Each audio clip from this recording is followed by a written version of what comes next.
Hello my adventurer, and welcome now to Tuesday. Well, it's a sunny day and I think a very chatty day for the Sagittariuses, or hyper-pensive in your mind. Either way, it's inside dialogue versus outside dialogue. That's because the moon, which focuses our emotions, is now in Aquarius, putting Sagittarius' emotions focused on intellect. So this is the transit where we tend to think through things. We tend to journal and blog and talk to our best friends about what's going on in our life, and even see our therapist, getting things off your chest. By being able to crystallize your emotions in an intellectual way, you put yourself in the power to release your emotions, to release that negativity. In fact, some people believe that the mind is stronger than the heart, or the heart is stronger than the mind. I believe here in astrology, they're equal. But the mind is the part that gives the command to the heart to let go and let it flow, not to harbor on it anymore. Your emotions just want to harbor, they just want to feel. So when you can crystallize how you're feeling, your mind can say to your heart, okay, let's let that go now. I'm done. Logically, just not working.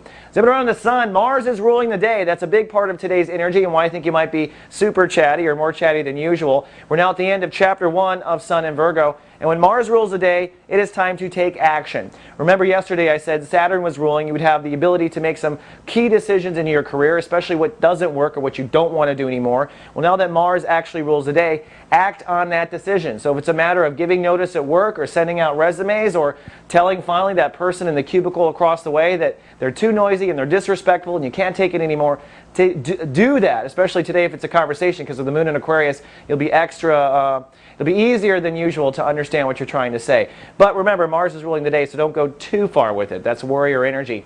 Then lastly, Mars in Cancer. Now Mars has been in Cancer for only a few days, but already it's showing some breakthrough action in the Cancer vibration. And for Sagittariuses, that means breakthrough action in trust and intimacy issues, in drawing boundaries that are necessary. So my little example with someone in the cubicle would be a perfect example of how the two issues may merge, where you're saying to yourself, I don't want to work in a hostile work environment anymore. That was yesterday's decision. And then Mars is saying, okay, let's enforce that decision. Let's enforce our boundaries, and thereby the two will help each other out. That's kind of how it works when a planet rules a day. You log into the other planet to see where the planet really is, to see where it's also helping you.